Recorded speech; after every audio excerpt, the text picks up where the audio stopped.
Hello guys, good morning. कैसे हैं आप सभी? और रिवीजन वगैरह क्या चल रहा है आपका? रिवीजन किया कि नहीं किया आपने? अगर नहीं किया है तो करना स्टार्ट कर दीजिए, क्योंकि बिना रिवीजन के तो आप कितना भी पढ़ेंगे कोई मतलब नहीं रहेगा। तो चलिए, आज हमारे क्या चलेगा। आज ऊपर देख लिया होगा आपने, मूल अधिकार यानी कि फंडामेंटल राइट। अब फंडामेंटल राइट क्या होते हैं, अधिकार कितने प्रकार के होते हैं पहले तो ये बताएंगे। एक तो फंडामेंटल राइट होते हैं यानी कि मौलिक अधिकार होते हैं। एक संवैधानिक अधिकार होते हैं यानी कि कॉन्स्टिट्यूशन राइट होते हैं। कौन से? Constitution right. और एक क्या होते हैं? एक होते हैं लीगल राइट यानी कि कानूनी अधिकार। कौन से अधिकार? कानूनी अधिकार। तो तीनों अधिकारों के बारे में जानेंगे। फिर हम जानेंगे कि फंडामेंटल राइट का अगर उल्लंघन होता है तो हम कहाँ जा सकते हैं, अन्य किसी अधिकार का उल्लंघन होता है तो हम कहाँ जा सकते हैं, और क्या होगा, और किसी अधिकार, मान लीजिए कि आपातकाल लगा हुआ है, उसी समय हमारे क्या होंगे, फंडामेंटल राइट का क्या हो सकता है, निलंबन हो सकता है। बाकी किसी भी समय फंडामेंटल राइट का निलंबन नहीं होगा। और किसी अधिकार का, मान लीजिए संपत्ति का अधिकार है, संपत्ति को कभी भी बेचना खरीदना बंद किया जा सकता है, क्योंकि ये हमारा फंडामेंटल राइट नहीं है, तो इसको कभी चेंज कर सकते हैं, यानी कि शांति काल में भी इसको चेंज कर सकते हैं। और क्या है, एक हमारे कौन है, आधुनिक विचारक हुए जॉन लॉक। वो कहते हैं कि फंडामेंटल राइट क्या होते हैं, असीमित होते हैं, क्योंकि हम उनको लेकर पैदा होते हैं। फंडामेंटल राइट में क्या आता है, हम बोल रहे हैं अभी, ये भी फंडामेंटल राइट है। कुछ करके दिखाएंगे, हाथ चला रहे, ये भी यानी कि अभिव्यक्त करना, तो ये भी क्या है, हमारा फंडामेंटल राइट है। तो फंडामेंटल राइट में बहुत सारी चीजें जो कि हमें पैदा होते ही प्राप्त हो जाती हैं, तो इसमें क्या नहीं कर सकते, इसको कोई छीन नहीं सकता है। और ये किसके खिलाफ होते हैं, ये राज्य के विरुद्ध होते हैं, यानी कि नागरिकों के अधिकार राज्य के विरुद्ध होते हैं। क्या? राज्य नागरिकों के विरुद्ध नहीं जा सकता है, नागरिक जा सकते हैं किसके विरुद्ध, राज्य के विरुद्ध। तो थोड़ा क्या कर लेते हैं, बोर्ड वर्क कर लेते हैं। चलो एक क्या निकाल लेते हैं, पेज ले लेते हैं। ठीक, अब लिखते हैं कि पहले तो बताएंगे कि फंडामेंटल राइट क्या करते हैं, हमारा क्या करते हैं, सर्वांगीण विकास करते हैं। क्या करते हैं, पेन लिया कि नहीं लिया,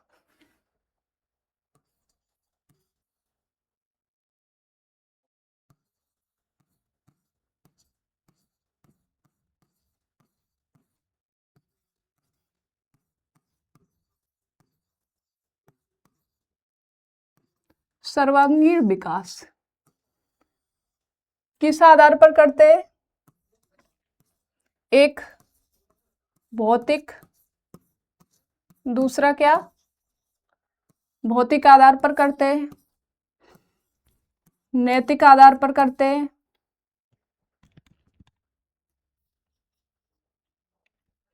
दूसरा कौन से आधार पर करते हैं,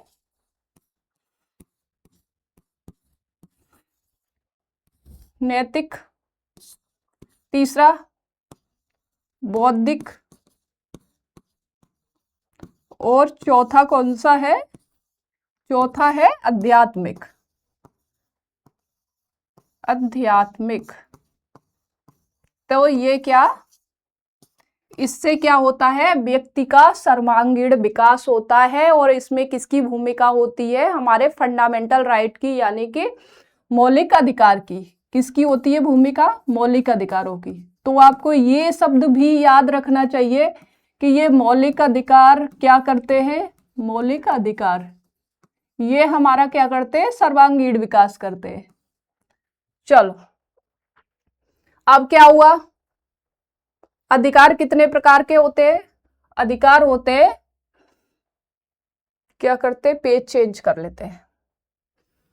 अधिकार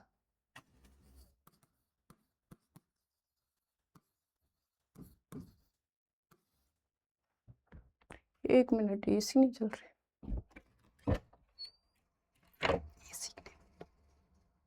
हाँ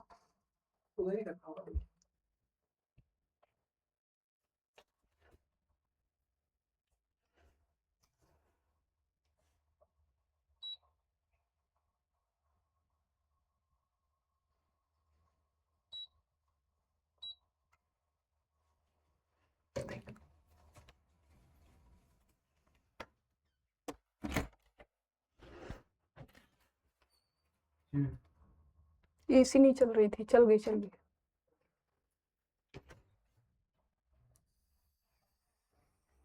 अधिकार ये क्या होते? मौलिक अधिकार। कौन से? मौलिक अधिकार, यानी कि इसको हम शॉर्ट में लिखेंगे FR। दूसरे क्या है? संवैधानिक अधिकार। कौन से अधिकार? संवैधानिक अधिकार।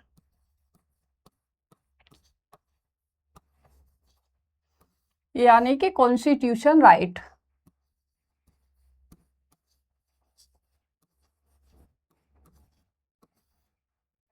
ये क्या है? CR। इससे काम चल जाएगा, चल जाना चाहिए। और तीसरे कौन से होते हैं? कानूनी अधिकार। कानूनी अधिकार यानी कि लीगल राइट। अधिकार यानी कि लीगल राइट। ठीक, इसका सोर्स क्या होता है, यानी कि स्रोत क्या होता है? ये किसके द्वारा बनाए जाते हैं? संसद के द्वारा बनाए जाते हैं, तो इसलिए इसको सांवैधिक अधिकार भी कहते हैं। जैसे फॉर एग्जाम्पल मैटरनिटी लीव। क्या? मैटरनिटी लीव ये क्या है? ये हमारा क्या है? कानूनी अधिकार है। और क्या? अब इसमें क्या आएंगे? मौलिक अधिकार कहां से कहां तक है? अनुच्छेद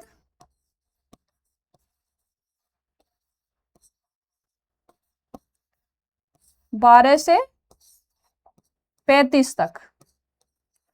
अब संवैधानिक अधिकार, मत डालने यानी कि वोट डालने का अधिकार क्या है? संवैधानिक अधिकार है। यानी कि एग्जाम्पल ले लेते हैं, मत डालने का अधिकार, डालने का अधिकार, अधिकार शॉर्ट में लिख देते हैं। ठीक, अब क्या हुआ कि देखो एग्जाम में क्वेश्चन आता है तो उसमें ऑप्शन दिया होता है कि मोस्ट एप्रोप्रिएट आंसर पे जाना चाहिए। तो अगर आपको 324 लिखा हुआ है, आर्टिकल 324, कौन सा आर्टिकल? 324। इसमें क्या किया गया है? मत डालने का अधिकार दिया गया है। किसमें दिया गया है? आर्टिकल 324 में मतदान का अधिकार दिया गया है। ठीक है, लेकिन इसमें क्या नहीं किया गया? स्पष्ट व्याख्या नहीं की गई है, इसमें स्पष्ट नहीं किया गया है। तो अगर स्पष्ट नहीं है तो फिर हम क्या करेंगे? अब आया हमारा जन प्रतिनिधित्व अधिनियम 1950। कौन सा? जन प्रतिनिधित्व अधिनियम 1950 जो कहता है, उसमें क्या दिया गया है? स्पष्ट इसकी क्या की गई है? व्याख्या की गई है। तो अगर ऑप्शन में देता है, क्या देता है कि 324 आर्टिकल मत डालने का अधिकार क्या है? संवैधानिक अधिकार है। अगर उसमें जन प्रतिनिधित्व अधिनियम 1950 दिया हुआ है तो आपको क्या लगाना होगा? जन प्रतिनिधित्व अधिनियम 1950 आपका क्या होगा? राइट आंसर होगा। ठीक है, अब ऐसे ही एक दूसरा और आता है, वो क्या है कि राइट टू इंफॉर्मेशन। क्या? Right to information, right to information, ये किस में दिया गया? आर्टिकल इसके लिए कौन से हैं? 19 और 21। ठीक है, लेकिन इसमें स्पष्ट वर्णन नहीं किया गया है। क्या नहीं किया गया? स्पष्ट नहीं किया है इसमें। तो अब इसके लिए हम कहां जाएंगे? स्पष्ट नहीं है। अगर इस प्रकार से फिर क्वेश्चन आ जाए दोबारा से, इसमें स्पष्ट नहीं है राइट टू इंफॉर्मेशन के बारे में, तो हम कहाँ जाएंगे, राइट टू इंफॉर्मेशन एक्ट 2005, जिसमें क्या किया गया है, स्पष्ट व्याख्या की गई है। क्या स्पष्ट व्याख्या किसमें की गई है, स्पष्ट व्याख्या राइट टू इन, यानी कि जिसको हम क्या बोलते हैं, आरटीआई 2005। तो अगर इस प्रकार से क्वेश्चन पूछा जाता है कि राइट टू इंफॉर्मेशन की स्पष्ट व्याख्या किसमें की गई है, तो हम कहाँ करेंगे, 2005 जाएंगे, राइट टू इंफॉर्मेशन एक्ट 2005। अब क्या एक नेक्स्ट क्या आता है, अगर हमारे फंडामेंटल राइट का क्या होता है, उल्लंघन होता है। अगर उल्लंघन होता है तो हम क्या कर सकते हैं, डायरेक्ट कहाँ जा सकते हैं, हम डायरेक्ट जा सकते हैं, डायरेक्ट सुप्रीम कोर्ट। आर्टिकल कौन सा है, आर्टिकल है इसके लिए 32। और किसी अन्य अधिकार का उल्लंघन होता है तो हम कहाँ जा सकते हैं, किसी अन्य अधिकार के उल्लंघन में हम कहाँ जा सकते हैं, डायरेक्ट हाई कोर्ट जा सकते हैं। क्या, इसको भी लिख देते हैं, अन्य अधिकारों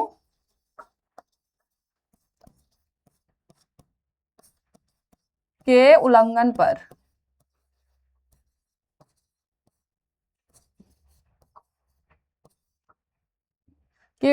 पर हम कहाँ जा सकते हैं, डायरेक्ट एससी यानी कि हाई कोर्ट। आर्टिकल कितना है, 226। तो आपको चीजें समझ में आई होंगी कि कैसे कैसे चीजें चलती, कैसे कैसे फंडामेंटल राइट में क्या क्या दिया गया है, क्या क्या बदलाव किए गए। ठीक है, और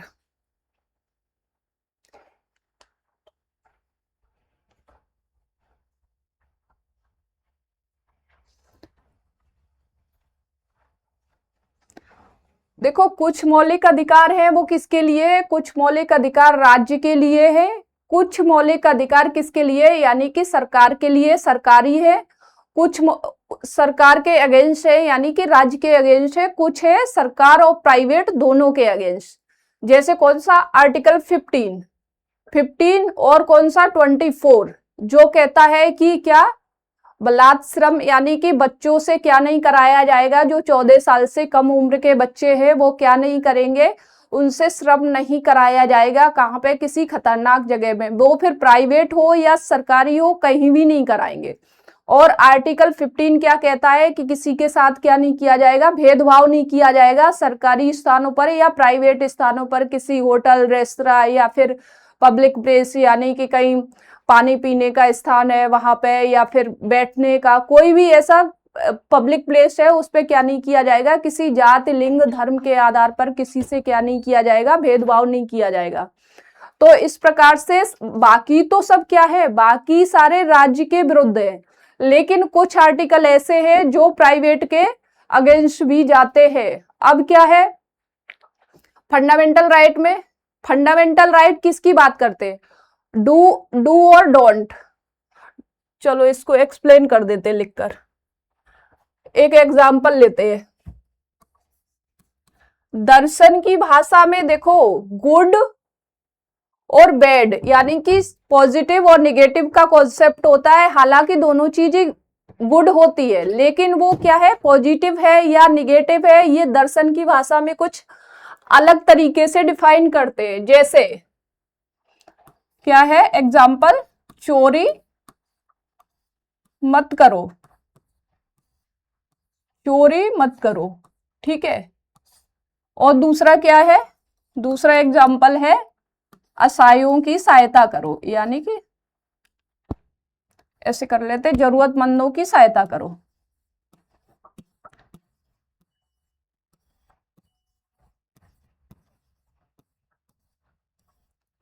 जरूरतमंदों की क्या करो, सहायता।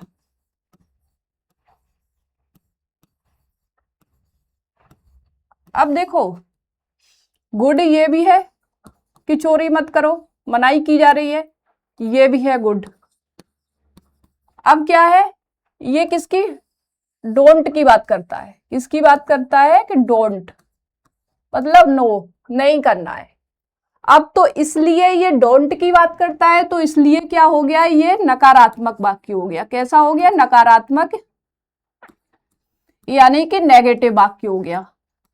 और ये क्या कहता है, जरूरतमंदों की सहायता करो, तो ये कैसा हो गया, सकारात्मक वाक्य हो गया।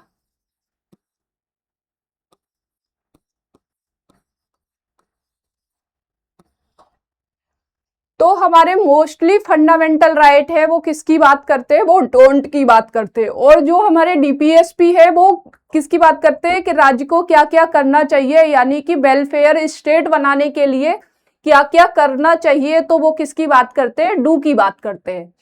तो ये आपको डोंट समझ में आ गया होगा कि फंडामेंटल राइट क्यों नकारात्मक है, और कुछ पॉजिटिव भी है, यानी कि सकारात्मक भी है, ऐसा नहीं है कि सारे नकारात्मक है।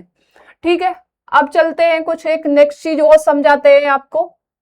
ये हो गया नकारात्मक हो गया, और क्या बचा है एक, और आपको एक चीज और समझानी है, वो भी आप समझ जाओगे ना तो चीजें क्लियर हो जाएंगी। हाँ, एक राज्य, बार बार राज्य की बात कर रहे हैं, तो राज्य क्या होता है, अभी आएगा ना आर्टिकल 12 में आएगा राज्य। तो राज्य क्या होता है, किसमें, राज्य यानी कि यूपी बिहार एमपी ये राज्य नहीं है। संविधान में राज्य की परिभाषा क्या होती है, राज्य की एक क्या होनी चाहिए, एक भूमि होनी चाहिए, यानी कि लैंड होने चाहिए, भूभाग होना चाहिए, भूभाग लिख देते हैं ज्यादा सही रहेगा।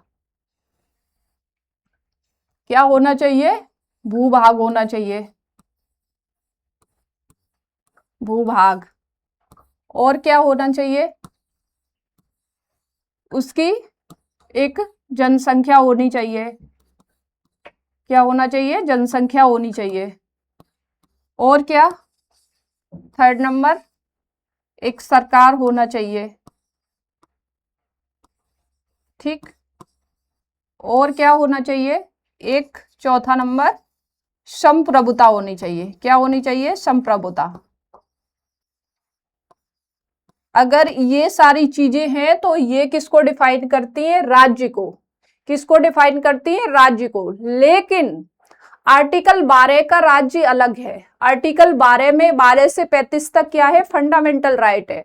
तो आर्टिकल 12 का राज्य कहता है कि उसमें क्या होना चाहिए, सरकारी, क्या उसमें जो भी क्या है, जो व्यक्ति गवर्नमेंट जॉब करता है वो किसके अंतर्गत आएगा, राज्य के अंतर्गत आएगा। जो सरकारी कंपनी यानी कि पीएसयू वगैरह है वो सब क्या है, वो राज्य के अंतर्गत आते हैं। जैसे ओएनजीसी, वेल, गेल, ये सब क्या है, राज्य है।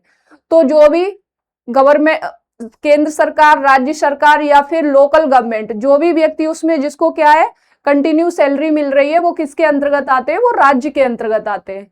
तो अब इतनी चीजें किसके बारे में, फंडामेंटल राइट के बारे में समझ में आ गई होगी कि ये क्या करते हैं, सर्वांगीण विकास करते हैं। अब हम कहाँ चलते हैं, अब हम चलेंगे अपने पीडीएफ पे। अब आया क्या, भारतीय संविधान यानी कि मूल अधिकार। भारतीय संविधान में जो हमारे मूल अधिकार दिए गए, और अभी ये हम क्या कर रहे हैं, कंप्लीट दार्शनिक पक्ष। बताया था ना कि 4 प्रकार से हमने किसको डिवाइड किया था सिलेबस को, कि हम इस प्रकार से पढ़ेंगे।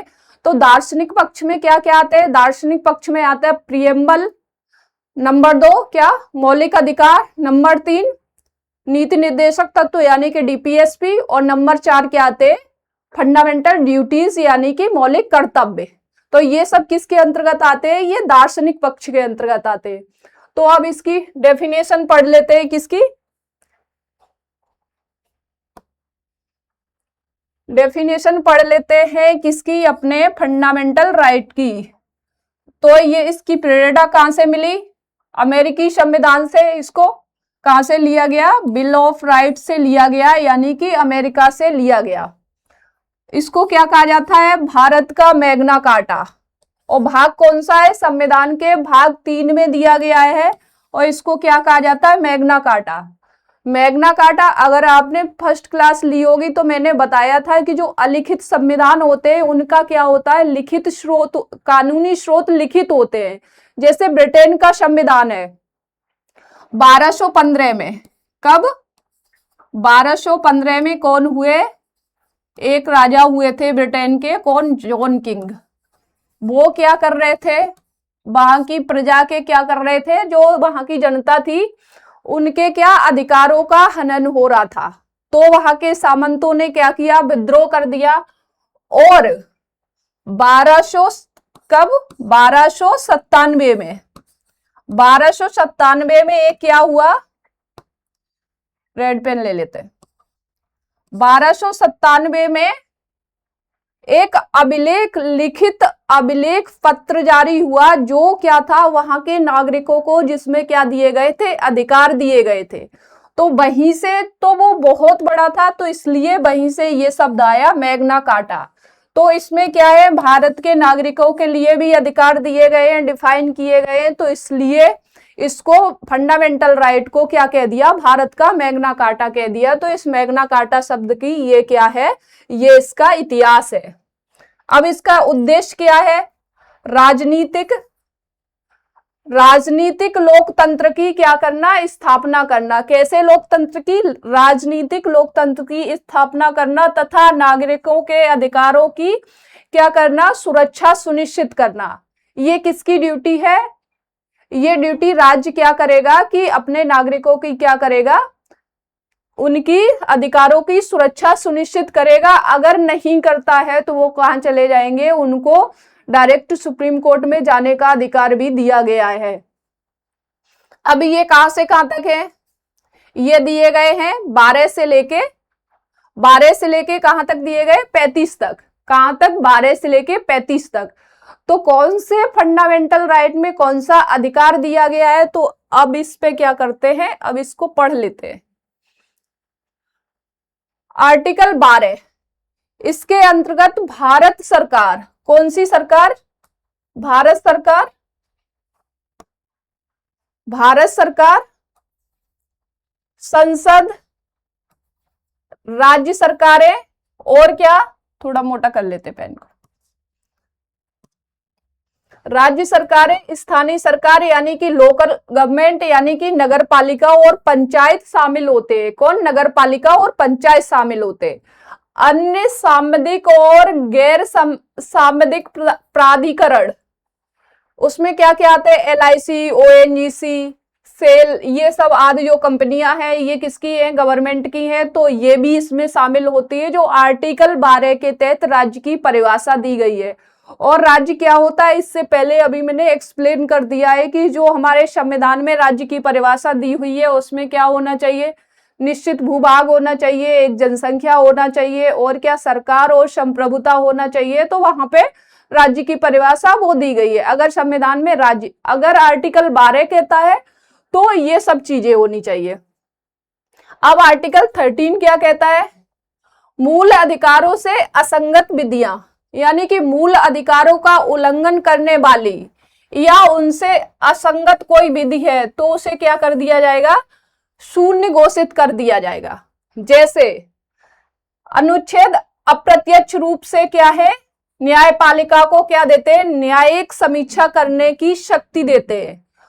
कोई अधिकार बनाया गया जो क्या करता है कि हमारे आर्टिकल 13 के तहत किसी अधिकार को क्या करता है, कम करता है, यानी कि उसको शून्य करता है, तो क्या कर दिया जाएगा, उसको समाप्त कर दिया जाएगा। क्योंकि इसके तहत हमारे फंडामेंटल राइट का वायलेशन नहीं होना चाहिए, जिसकी डेफिनेशन किस में दी हुई है, 13 में दी गई है, आर्टिकल 13 में। अब क्या आया, समानता का अधिकार। समानता का अधिकार कहां से कहां तक है, 14 से 18 तक। एग्जाम में ये भी पूछ लेते हैं कि समानता का अधिकार कहां से कहां तक है, तो आर्टिकल 14 से लेके 18 तक। आर्टिकल 14 क्या कहता है, विधि के समक्ष क्षमता एवं समान संरक्षण। विधि के समक्ष क्षमता और समान संरक्षण। विधि के समक्ष क्षमता, इसको कहां से लिया गया है, इसको ब्रिटेन से लिया गया है। कहां से, ब्रिटेन से लिया गया है, यानी कि ब्रिटेन के संविधान से लिया गया है। ये क्या है, ये नकारात्मक अवधारणा है। कोई भी व्यक्ति कानून से ऊपर नहीं है, यानी कि सभी व्यक्ति क्या है, कानून के इक्वल है, बराबर है, सभी को एक ही, अगर कोई क्या करता है, कुछ गुनाह करता है तो एक ही प्रकार की सभी को सजा दी जाएगी, फिर वो कोई भी होना चाहिए, वो कोई अमीर व्यक्ति हो या फिर सामान्य व्यक्ति हो। अब विधियों का समान संरक्षण, इसकी अवधारणा कहां से ली है, अमेरिकी संविधान से ली है। लेकिन ये कैसी है, सकारात्मक अवधारणा है। इसमें क्या है, समान परिस्थितियों में क्या किया जाएगा, समान व्यवहार किया जाएगा। अगर परिस्थिति समान है तो असमान व्यवहार नहीं किया जाएगा। किसमें, विधियों का समान संरक्षण। ये क्या है, इसकी विशेषता क्या है, ये विधि का शासन यानी कि रूल ऑफ लॉ को क्या करने की बात करता है, स्थापित करने की बात करता है, और स्वैच्छिक और विवेकाधीन शक्तियों को क्या करता है, सीमित करता है। किसी की अपनी इच्छा अनुसार या विवेकाधीन शक्तियां नहीं चलेंगी, वो क्या करेंगे, उनको क्या कर देता है, ये सीमित कर देता है। मान लेते हैं, एक एग्जाम्पल लेते हैं। इसमें क्या है कि अगर ये किसके पक्ष में है, सबल के पक्ष में, और मतलब सबल के पक्ष में और निर्बल के पक्ष में। सबल कौन है, अगर उसको ज्यादा अधिकार दे दिए जाएंगे तो क्या हो जाएगा, असमानता आ जाएगी।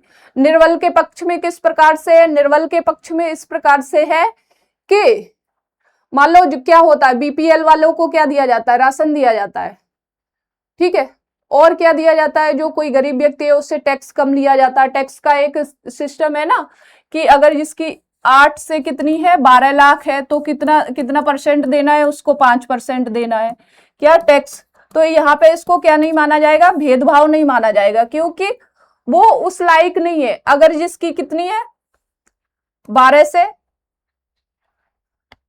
1 मिनट,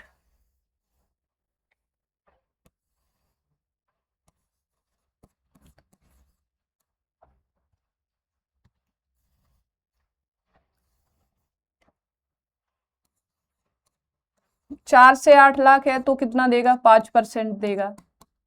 8 से कितना है, 12 है तो कितना देगा, 10% देगा। कितना देगा, 10% देगा। अगर 12 से ऊपर है तो कितना देगा, 15% देगा। 16 है, ठीक है। तो इस प्रकार से चीजें बढ़ती हैं, तो इस प्रकार से टैक्स का डिवाइडेशन किया गया है। तो ये क्या नहीं माना जाएगा, किसी के साथ भेदभाव नहीं माना जाएगा। ये क्या माना जाएगा, ये जो निर्बल है, ठीक है, तो उसके पक्ष में, क्योंकि उसको भी क्या किया जाए, सबल बनाया जाए, यानी कि जो नीचे व्यक्ति है उसको नीचे से उठाकर ऊपर लाया जाए, ठीक है। तो आर्टिकल 14 ये कहता है। अब चलते हैं किस पे, आर्टिकल 15। ये क्या कहता है, धर्म, किसी धर्म के आधार पर, आप हिंदू है, मुस्लिम है, सिख है, पारसी है, ईसाई है, उसके आधार पर क्या नहीं किया जाएगा, भेदभाव नहीं किया जाएगा। मूल वंश, आप किस वंश से आते हैं, इसके आधार पर आपके साथ भेदभाव नहीं किया जाएगा। जाति के आधार पर, किसी के साथ किसी को जाति सूचक गाली नहीं दी जाएगी, उसके साथ भेदभाव नहीं किया जाएगा कि आप फलानी जात से आते हैं तो आप ये काम नहीं कर सकते। दूसरा क्या है, लिंग, आप स्त्री हैं, महिला है, स्त्री है, पुरुष है, कोई भी है, तो ये नहीं कहा जाएगा कि आप स्त्री हैं तो आप ये काम नहीं कर सकती है। क्यों, जो पहले क्या हो रहा था, असमानता थी, डिस्क्रिमिनेशन हो रहा था महिलाओं के साथ में, वो उसमें आर्टिकल 15 में क्या बना दिया, फंडामेंटल राइट बना दिया कि अब नहीं हो सकता, लेकिन अभी भी होता है। जन्म स्थान के आधार पर, किसके आधार पर, कहाँ आप पैदा हुए, जैसे अभी भी बेचारे नॉर्थ ईस्ट के लोगों को साथ चढ़ाया जाता है कि आप चाइनीज हो, नेपाली हो, चिंगी मिंगी ऐसे करके उनको चिढ़ाते हैं, तो ये नहीं होना चाहिए। ये किसमें दिया गया है, आर्टिकल 15 में। और क्या दिया गया, सार्वजनिक स्थानों पर, क्या सार्वजनिक स्थानों, दुकानों, रेस्तरां आदि में क्या नहीं किया जाएगा, भेदभाव। तो ये क्या गवर्नमेंट और किसकी, प्राइवेट, दोनों की बात करता है। किसकी, आर्टिकल 50 कैसा है, गवर्नमेंट और प्राइवेट दोनों के अगेंस्ट जाता है। अब इसमें अपवाद क्या है, महिलाओं, बच्चों और सामाजिक शैक्षणिक रूप से क्या पिछड़े वर्गों तथा ईडब्ल्यूएस जो आर्थिक रूप से कमजोर वर्ग हैं, उनके लिए क्या किया गया, विशेष प्रावधान। जो आरक्षण की बात की गई है, महिलाओं को, बच्चों को, और किसको, पिछड़े वर्ग को, और किसको, ईडब्ल्यूएस को, यानी कि इकोनॉमिक वीकर सेक्शन को, तो उसको भेदभाव नहीं माना जाएगा। नहीं तो कोई सोचे कि अरे उनको तो ऐसे आरक्षण दे दिया तो ये भेदभाव है आर्टिकल 15 के तहत, तो वो नहीं माना जाएगा। अब क्या आया आर्टिकल 16। हालांकि ये 15 बहुत बड़ा है, लेकिन आपका क्या क्या समझना चाहिए, आपको कोर पता होना चाहिए। बहुत डीप में जाएंगे फिर वो मेंस का पोर्शन हो जाएगा। और हमारी क्लास किसकी चल रही है, प्री की चल रही है, तो प्री के हिसाब से पढ़ाएंगे। नहीं तो पता चलेगा कि एक ही आर्टिकल में 2 दिन निकल जाएंगे। अगर एक्सप्लेन करना शुरू करेंगे ना तो 10 दिन तो फंडामेंटल राइट ही चलेंगे, तो आप क्या हो जाएंगे, बोर हो जाएंगे। तो इसलिए मैं किसके एक कंसाइज वे में नोट्स बनाए हुए हैं कि हाँ आपको समझ में भी आ जाए और आपका क्या हो कि अगर क्वेश्चन पूछा जाए तो वो क्वेश्चन सॉल्व भी हो जाए। तो कोशिश कीजिए। देखो अब कितने क्वेश्चन फंसते हैं, वो तो एग्जाम होगा तभी पता चलेगा। आर्टिकल 16, लोक नियोजन में अफसर की क्षमता। किसकी, लोक नियोजन में अफसर की क्षमता। सरकारी नौकरियों या पदों पर नियुक्त में सभी नागरिकों को क्या दिया जाएगा, समान संरक्षण दिया जाएगा। किसी के साथ भेदभाव नहीं किया जाएगा, यानी कि यूपीएससी या स्टेट पीसीएस में सभी को समान अधिकार है। वो कोई भी हो सकता है, वो अमीर आदमी भी हो सकता है, वो गरीब भी हो सकता है, सारे लोग क्या कर सकते हैं, एग्जाम दे सकते हैं। अब इसमें अपवाद क्या है, संसद द्वारा निवास की शर्तें। पिछड़े वर्गों हेतु क्या किया जाएगा, आरक्षण। तो ये क्या नहीं माना जाएगा, ये आर्टिकल 16 का उल्लंघन नहीं माना जाएगा। और क्या है, धार्मिक संस्थाओं से संबंधित पदों की नियुक्ति तथा ईडब्ल्यूएस को आरक्षण। जो धार्मिक संस्थान है उनमें पदों की नियुक्ति होती है तो उसके कौन होंगे, अगर मंदिर में कहीं हो रही है, मंदिर में क्या धार्मिक मतलब धार्मिक शिक्षा दी जा रही है, क्या गुरुकुल वगैरह में हो रही है, तो जो संस्कृत का विद्वान होगा उसको दिया जाएगा। या फिर मदरसे में हो रही है तो जो उर्दू का कौन होगा, जो मौलवी होगा उसको दिया जाएगा मौका। नॉर्मल व्यक्ति को थोड़ी दिया जाएगा, क्योंकि जिसको कुछ आता ही नहीं है, उर्दू पढ़नी नहीं आती है, संस्कृत पढ़नी नहीं आती है, तो उसको कैसे दिया जाएगा। तो चलिए अब आया आर्टिकल 17, अस्पृश्यता का अंत। अब यहाँ पे एक चीज और समझानी है आपको। आपने एक शब्द सुना होगा कि भारतीय राज्य व्यवस्था, ठीक है, भारतीय संविधान और राज्य व्यवस्था। ये किसमें बुक पे लिखा होता है, क्या लिखा होता है, भारतीय संविधान और राज्य व्यवस्था। तो संविधान क्या है, ये सारे आर्टिकल पढ़ रहे हैं, वो हमारे क्या है, संविधान है। अब ये क्या है, आर्टिकल कौन सा, 17, ये क्या है, संविधान है। क्या है, आर्टिकल 17 क्या है, हमारा संविधान के अंतर्गत आता है। क्या, 17, ठीक, ये है। इसमें क्या किया गया, कहा गया है, अस्पृश्यता का अंत। ये किसके अंतर्गत आता है, ये संविधान के अंतर्गत आता है। लेकिन अस्पृश्यता क्या होगी, इसका इसमें स्पष्ट वर्णन नहीं किया गया है, यानी कि इसको व्यवहारिक रूप से लागू नहीं कर सकते। तो उसके लिए क्या बनाया गया, नागरिक अधिकार संरक्षण अधिनियम 1955 के तहत क्या इसमें स्पष्ट किया गया है, इसके तहत क्या दंडनीय अपराध होगा। क्या होगा, ये दंडनीय अपराध होगा। भारतीय संविधान में अस्पृश्यता शब्द का क्या नहीं किया गया है, स्पष्ट उल्लेख नहीं किया गया। तो आप क्या करेंगे, आपको पता होना चाहिए, अगर क्वेश्चन पूछा जाता है कि भारतीय संविधान में क्या अस्पृश्यता शब्द का उल्लेख किया गया है, तो अस्पृश्यता शब्द का उल्लेख नहीं किया गया है। वो किसमें किया गया है, नागरिक अधिकार संरक्षण अधिनियम 1955, जिसमें इसका नाम कब बदला गया, 1976 में इसका नाम बदल दिया गया था। ठीक, अब क्या है, तो इसको क्या बोलते हैं, इसको बोलते हैं पॉलिटी। क्या बोलते हैं, पॉलिटी, यानी कि राज व्यवस्था। राज व्यवस्था, ठीक, क्या बोलते हैं, राज व्यवस्था। किसको, ये जो नागरिक अधिकार संरक्षण अधिनियम बनाया गया, इसको क्या बोलते हैं, राज व्यवस्था। तो यहीं से आपको समझ में आ गया होगा कि संविधान अकेले पढ़ने से काम नहीं चलेगा, साथ में पॉलिटी भी पढ़नी पड़ेगी।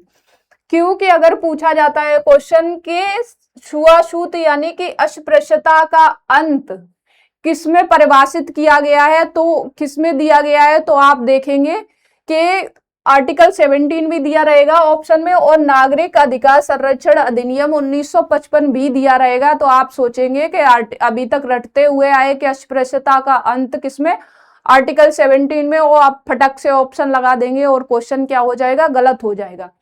तो आपको क्या करना है, आपको ध्यान देना है कि यही है पॉलिटी, यही अंतर है। कोई भी संविधान क्या है, एक नियम की किताब है यानी कि दस्तावेज है, लेकिन पॉलिटी क्या है, पॉलिटी क्या है, जो व्यवहार में यानी कि प्रैक्टिस में चीजें लाई जाती है वो हमारी पॉलिटी है। तो आई थिंक आपको पॉलिटी और क्या कॉन्स्टिट्यूशन में अंतर समझ में आ गया होगा, इसीलिए अभी तक नहीं समझाया था। मैं सोच रही थी कि आर्टिकल 17 आएगा तो उस समय बताऊंगी तो अच्छे से समझ में आ जाएगा। अब आया आर्टिकल 18, उपाधियों का अंत। वंशानुगत कुलीन उपाधियां जैसे महाराजा, राजबहादुर आदि को क्या कर दिया गया, समाप्त कर दिया गया।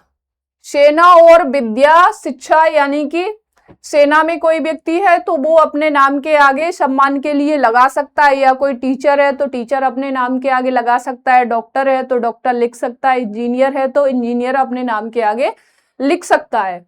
विशेष प्रावधान क्या है, विशेष में क्या दिया गया, भारत रत्न, पद्म पुरस्कार आदि उपाधियां नहीं लगा सकते कि किसी को भारत रत्न मिला है तो वो ऐसे नहीं लिख सकता है कि भारत रत्न फलाने सिंह, ये नहीं लिख सकता है।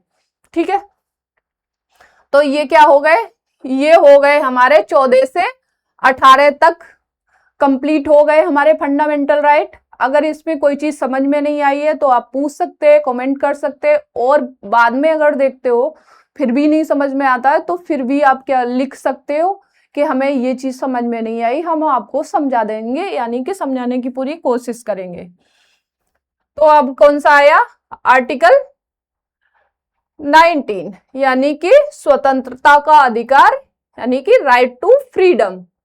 आर्टिकल कितना है, 19 से लेके 22।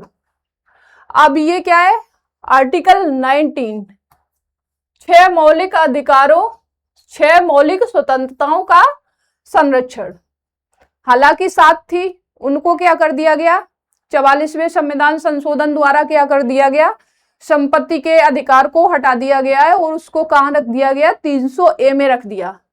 अब आपको जब मैंने फर्स्ट डे डेमो लिया था उस दिन समझाया था कि 19(1) यानी कि क्लॉज, और ये क्या है, सब क्लॉज।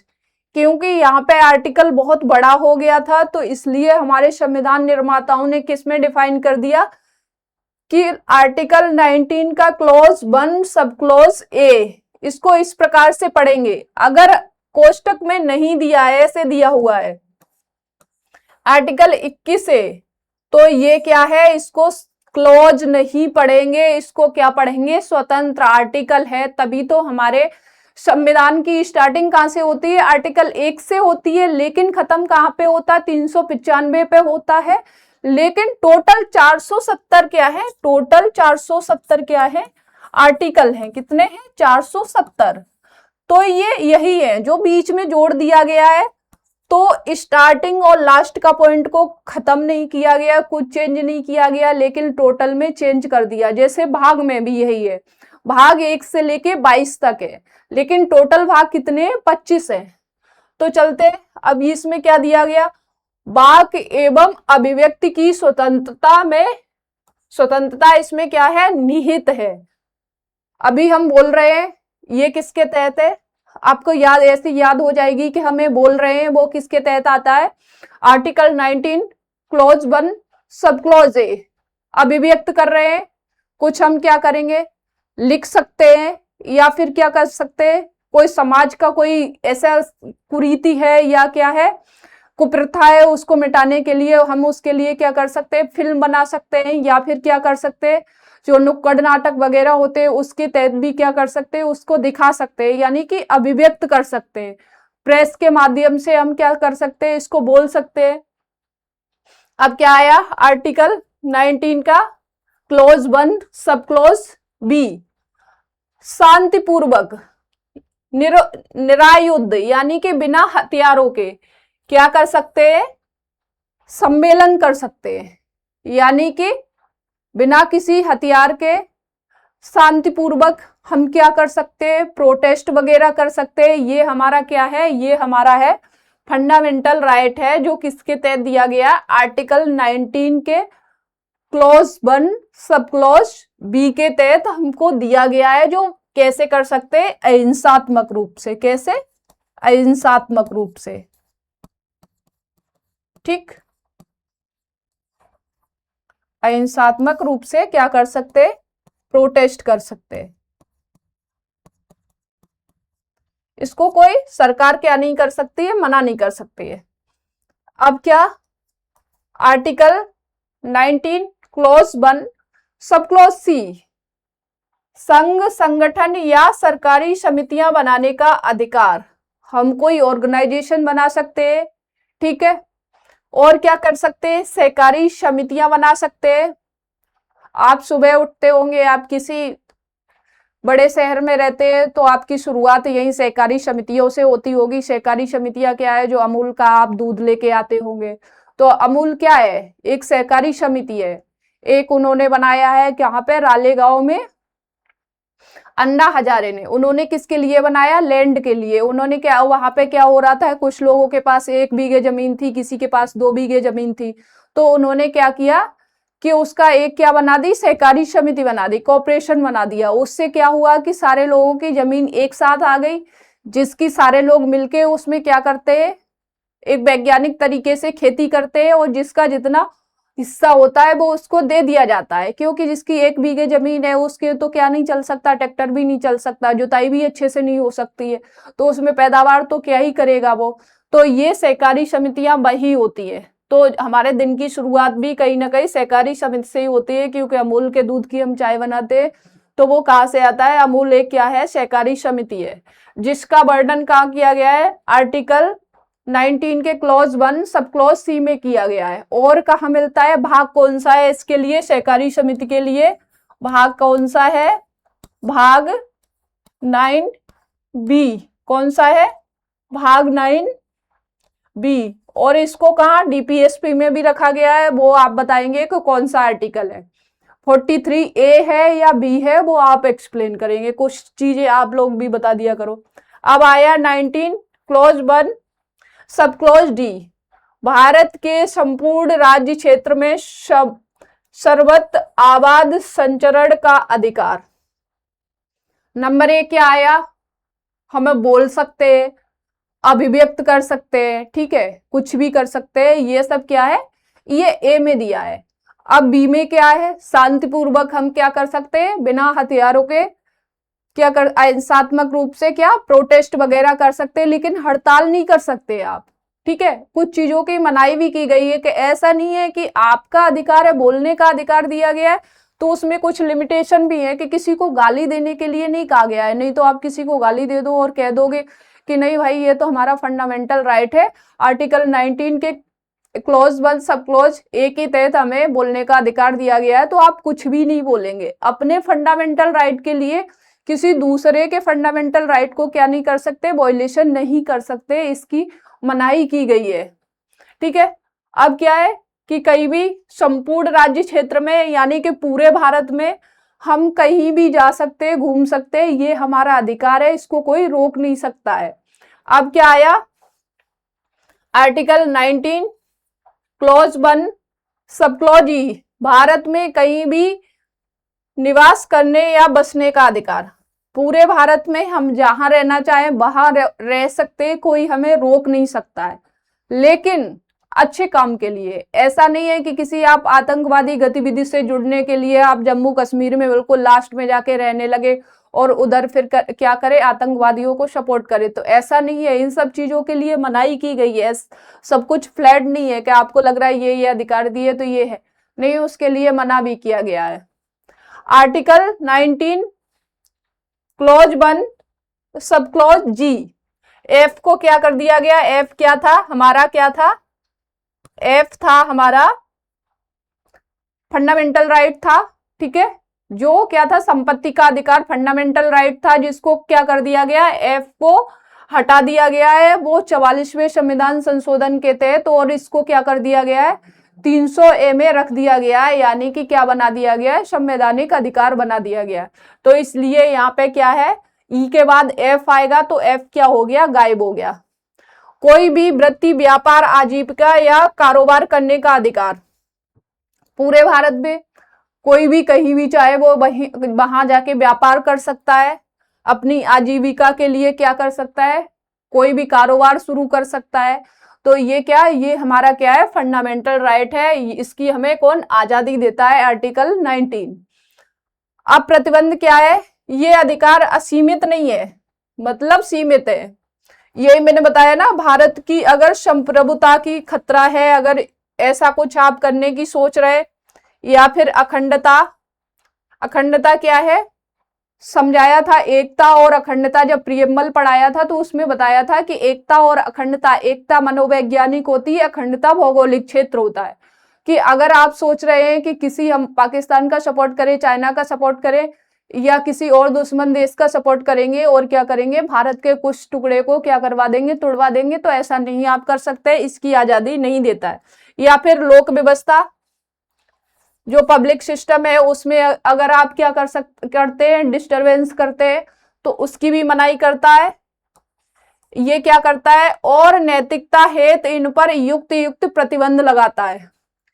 मतलब आपको क्या, नैतिकता के भीतर काम करना है, ऐसा नहीं है कि अगर आपको राइट दिया गया है तो आप फिर कुछ भी करेंगे, ऐसा नहीं होगा। ठीक, अब आपको आई होप आर्टिकल 19 मैंने पूरी कोशिश की कि आपको रटवा दिया जाए, समझा दिया जाए, क्योंकि ये एग्जाम में तो आता ही आता है, लेकिन डेली लाइफ में भी ये बहुत जरूरी है। तो आर्टिकल किसके, 19 के बारे में हमें क्या होना चाहिए, पता होना चाहिए। चलो अब कहां चलते हैं, आर्टिकल 20, अपराधों के लिए दोष सिद्ध के संबंध में संरक्षण।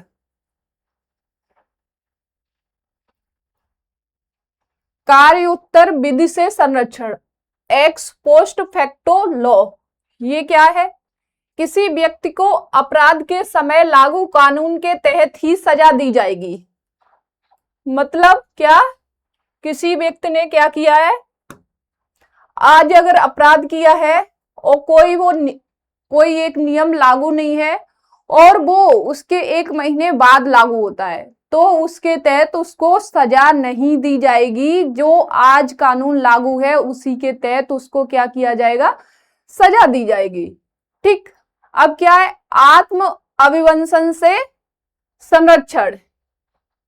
ये क्या है, सेल्फ इंक्रीमेशन, किसी अभियुक्त को यानी कि कोई व्यक्ति है जिसको क्या किया गया है, अभियुक्त बनाया गया है, को स्वयं के विरुद्ध गवाही देने के लिए क्या नहीं करेंगे, बाध्य नहीं कर सकते कि आप किसी से इकबालिया जुर्म कबूल नहीं करा सकते। कि कभी कभी होता क्या है कि पुलिस रिमांड पे लेके इतना पीटती है लोगों को कि वो कहने लगते, जो जुर्म नहीं किया होता है वो भी कहने लगते हैं कि हाँ ये जुर्म मैंने ही किया है। तो ऐसा नहीं कर सकते, ये हमारा क्या है, फंडामेंटल राइट है। ये कौन सा आर्टिकल, अगर ऐसा किसी के साथ हो रहा है तो आप क्या करेंगे, आर्टिकल 20 को दिखा सकते हैं कि इसमें हमें संरक्षण दिया गया है, ये हमारा क्या है, फंडामेंटल राइट है।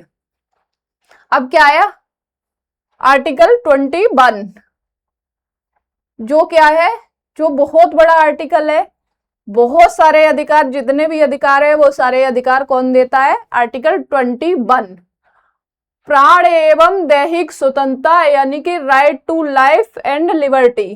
क्या, right to life and liberty, किसी व्यक्ति को उसके प्राण या दैहिक स्वतंत्रता से, क्या, दैहिक स्वतंत्रता से विधि द्वारा स्थापित प्रक्रिया के अनुसार ही वंचित किया जाएगा। एक प्रोसेस है उसके तहत उसको वंचित किया जाएगा, अन्यथा नहीं किया जाएगा।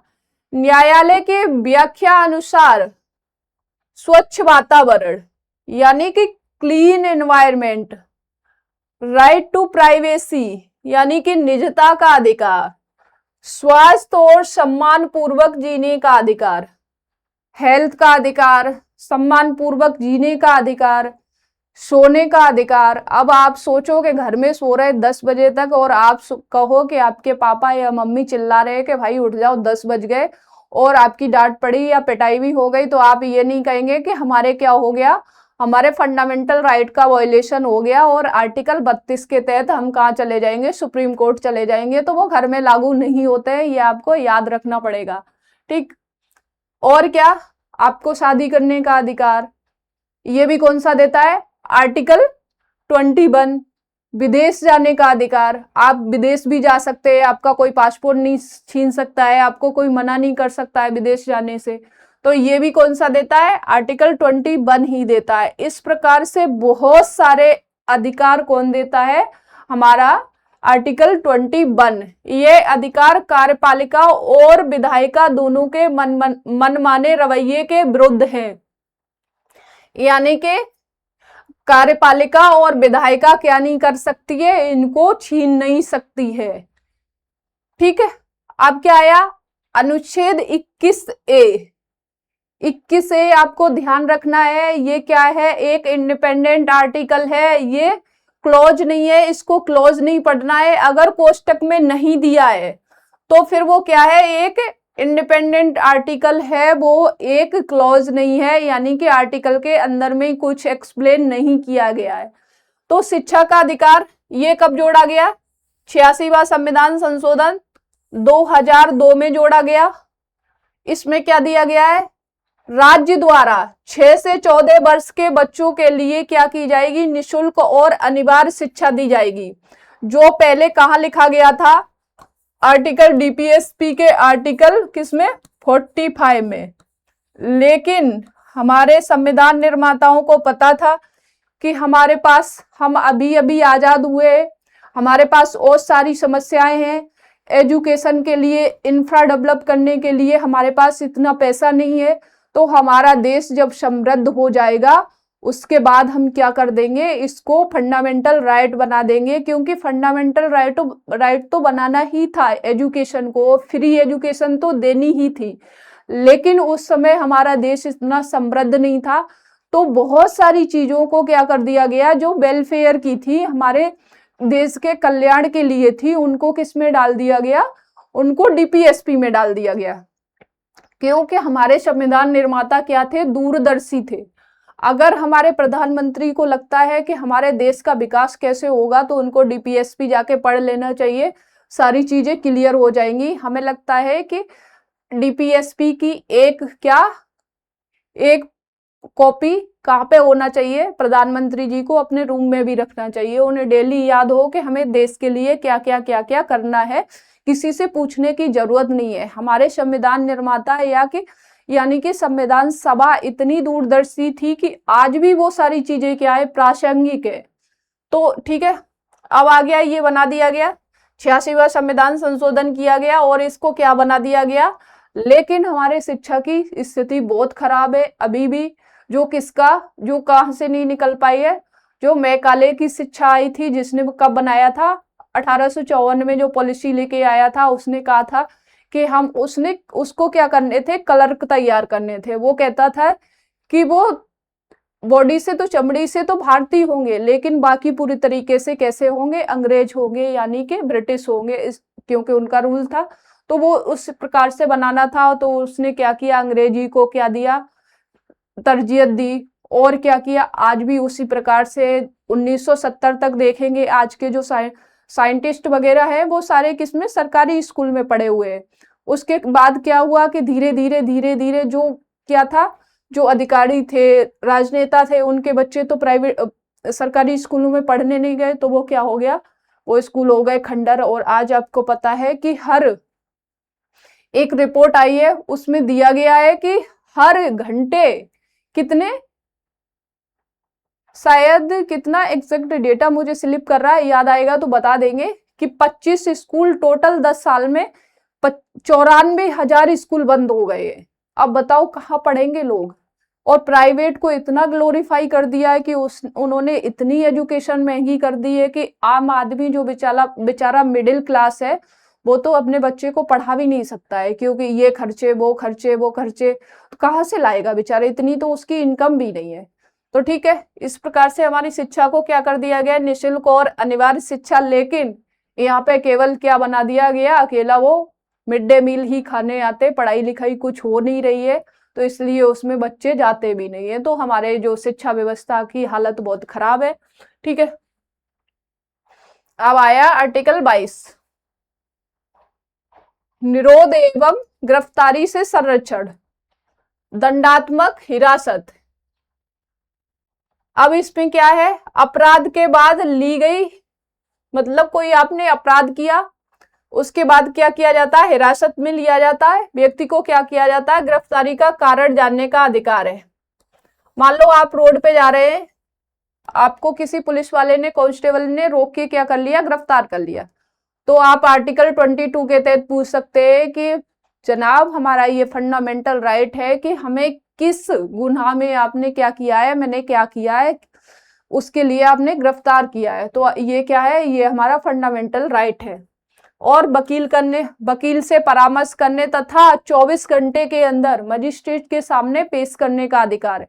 मतलब क्या है कि 24 घंटे के अंदर आने जाने का रास्ता छोड़कर मजिस्ट्रेट के सामने क्या किया जाएगा, जिसको आपने अरेस्ट किया है उसको पेश किया जाएगा, वो मजिस्ट्रेट क्लियर करेंगे कि आखिर में प्रॉब्लम क्या हुई थी। अब निवारक हिरासत, ये क्या होता है, प्रिवेंटिव डिटेंशन, अपराध रोकने हेतु संदेश के आधार पर ली गई हिरासत में बिना सलाहकारी बोर्ड की मंजूरी के हिरासत की अवधि 3 महीने से अधिक नहीं होगी। अगर किसी को उठा लिया गया कि शक के आधार पे, तो उसको क्या 3 महीने से अधिक समय तक क्या नहीं रख सकते, हिरासत में नहीं रख सकते। ये उसका क्या है, फंडामेंटल राइट है। अगर कोई रख रहा है तो वो डायरेक्ट सुप्रीम कोर्ट जा सकता है। ये किस में दिया गया है, आर्टिकल 22 में दिया गया है, यानी कि निरोध एवं गिरफ्तारी से संरक्षण इसमें दिया गया है। अब 23-24 और पढ़ लेते हैं, उसके बाद हम कल करेंगे, क्योंकि फिर क्लास बहुत लंबी हो जाएगी और आपको समझने में भी दिक्कत आएगी, क्योंकि इसमें डेटा भी है बहुत ज्यादा। शोषण के विरुद्ध अधिकार, आर्टिकल 23 और 24, क्या आर्टिकल 23 और 24, मानव दुर्व्यापार एवं बलात् श्रम का प्रतिषेध।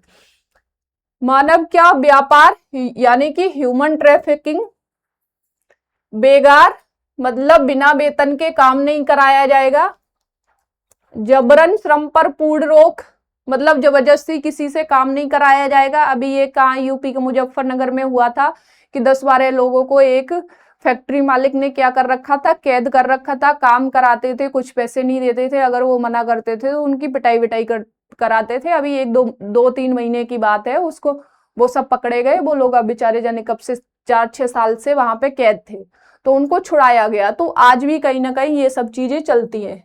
ठीक, अब अनुच्छेद 24, कारखानों आदि में बालकों के नियोजन का प्रतिषेध। 14 वर्ष से कम आयु के बच्चे, मतलब उधर हमें क्या दिया गया है, शिक्षा का अधिकार दिया गया है कि 6 से 14 वर्ष, यानी कि 8th क्लास तक के बच्चे को किसी भी कारखाने, खानों या अन्य जोखिम भरे कार्यों में लगाने पर रोक। बाल एवं किशोर श्रम अधिनियम 1986 इस हेतु एक क्या है, प्रमुख कानून है, इनके लिए कानून बनाया गया है। क्या, बाल एवं किशोर श्रम अधिनियम 1986 क्या कहता है कि 14 वर्ष से अगर कम आयु का कोई बच्चा है और कहीं काम कर रहा है, तो ये किसके खिलाफ है, ये है प्राइवेट, किसके, प्राइवेट प्लस गवर्नमेंट के खिलाफ। ये किसी गवर्नमेंट स्थान पर भी नहीं काम कर सकते और कहा नहीं कर सकते, प्राइवेट स्थान पर भी काम नहीं कर सकते, इनसे कोई नहीं करा सकता, लेकिन फिर भी लोग करवाते हैं। क्यों, कुछ कह देते हैं कि अरे ये हमारा भतीजा है, ये फलाना, लेकिन फर्जी तरीके से लोग कराते हैं। लेकिन उनका ये फंडामेंटल राइट है, अगर कोई करना चाहे तो जो व्यक्ति काम करा रहा है उस पर केस भी कर सकता है। लेकिन क्या करे, देश में बेरोजगारी इतनी ज्यादा है कि लोगों को काम करना ही पड़ता है। ठीक है, तो अभी भी बच्चे काम करते हैं, जो 14 साल से कम के हैं वो बहुत सारे काम कर रहे हैं, अभी भी ये सब खत्म नहीं हुआ। ठीक, तो प्राइवेट और गवर्नमेंट के खिलाफ कौन से हैं? 2 आर्टिकल हैं, एक तो आर्टिकल 24 है, विरुद्ध है, खिलाफ क्या विरुद्ध है आर्टिकल 24, और कौन सा है एक आर्टिकल कौन सा 15, 2 आर्टिकल हैं। तो आपको बाकी सब किसके? राज्य के विरुद्ध है। तो ठीक है, आपको 24 तक चीजें समझ में आ गई होंगी। अगर आपको नहीं आया है तो आप पूछ सकते हैं, कमेंट कर सकते हैं। और आपको अगर अच्छी लगती है क्लास तो क्या किया करें, लाइक भी कर दिया करें। अगर और अच्छी लग रही है तो सब्सक्राइब भी कर ले, जिससे क्या होगा अगली आपको वीडियो जैसे ही अपलोड होगी वैसे ही तत्काल मिल जाएगी। अगर आपको नहीं लग रही है तो कोई बात नहीं, बाकी मेरा काम है पढ़ाना, वो मैं कर रही हूँ। और आपको धीरे धीरे पढ़ते रहिए, आपकी चीजें बहुत सारी क्लियर हो जाएंगी। आपके आज के 15 दिन बाद आप देखना आप कहाँ से कहाँ पॉलिटी में पहुंच गए हैं, यानी कि आपका कॉन्स्टिट्यूशन एंड पॉलिटी दोनों कितना स्ट्रोंग हो गया है। क्योंकि धीरे धीरे चीजें चलती रहती, हमें पता नहीं चलता है और हमारे कॉन्सेप्ट की क्लैरिटी हो जाती है, जो हमें एग्जाम में जाके क्या करेगा, फायदा देगा। तो चलिए आज के लिए इतना ही, धन्यवाद।